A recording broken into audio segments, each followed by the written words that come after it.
اقبل التحدي عشان تقدر تحس بمتعة الانتصار، بناقص من اللي يعطلك. صمم على إنك توصل لهدفك، فإما إنك تنجح وإما إنك تنجح. من النهاردة هتقدر تتحدى العالم، بكرة تثبت لك الأيام إن الحاجات اللي كنت تعتقد إنها مستحيلة خطوة خطوة هتوصل لها وتحولها الحقيقة. ما تكونش من الناس اللي الضربة الأولى تموتهم، ما تبقاش ضعيف، خليك قوي. خليك من الفريق اللي الضربة الأولى بتصنع منهم أبطال. هي دي قمة التحدي. من النهاردة خليك مقاتل عشان تقدر توصل لحلمك. استمر، انت مش مضطر انك تحكي لغيرك نواياك وخططك لحياتك. مهما كانت الحاجة اللي انت عايز توصلها صعبة، فأحسن وسيلة للتغلب على الصعاب هو اختراقها. ركز وسيبك من اللي يعطلك ويسرق وقتك ويستنزف طاقتك ومشاعرك وحياتك. خلي إنجازاتك في الحياة هي اللي تتكلم عنك. جودة وعظمة الحاجة اللي هتعملها هي اللي هتقول للعالم كله انت مين. انت مش محتاج انك تنشر كل حاجة بتعملها على وسائل التواصل.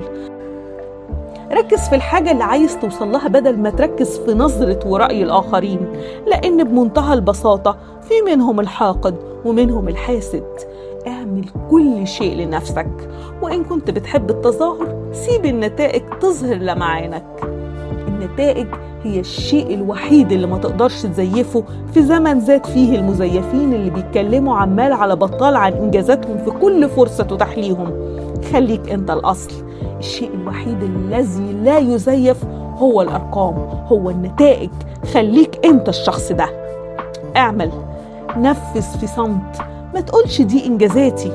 خلي إنجازاتك هي اللي تقولي انت مين.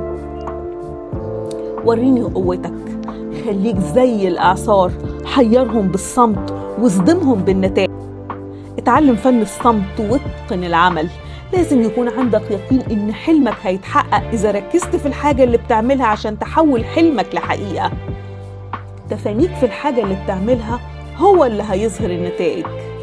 الكلام ببلاش. الكلام أحيانا ما بيكونلوش قيمة لأن الكلام ببلاش، المهم الفعل. متقلقش، ربنا هيعوضك عن تعبك، عن سهرك، هيعوضك عن تفانيك وجهدك. كلامك الكتير مش هيبين شيء فيه إضافة ليك. انت مش محتاج حد يثني عليك ويقولك انت كويس. التشجيع جه يا أهلا بيه، ما جاش انت مش منتظر مديح من حد. اللي بيحبك بس هو اللي هيقولك انك الأفضل حتى لو ما طلبتش منه ده. الحاقد هيراقبك في صمت، منتظر وقوعك عشان يحس بإنجازه الشخصي.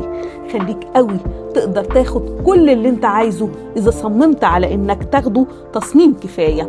خلي قلبك يتملي بالرغبة في إنك توصل للحاجة اللي بتتمناها، ولازم الرغبة دي تتغلغل في كل عقلك، وبالتالي هترتبط الرغبة القوية بالقوة اللي خلقت العالم وتتوحد معاها بكل ما فيها من. ركز على نفسك وعلى جودة الحاجة اللي بتعملها. اتقن العمل في صمت عشان ترتاح من الحقد والأغبياء.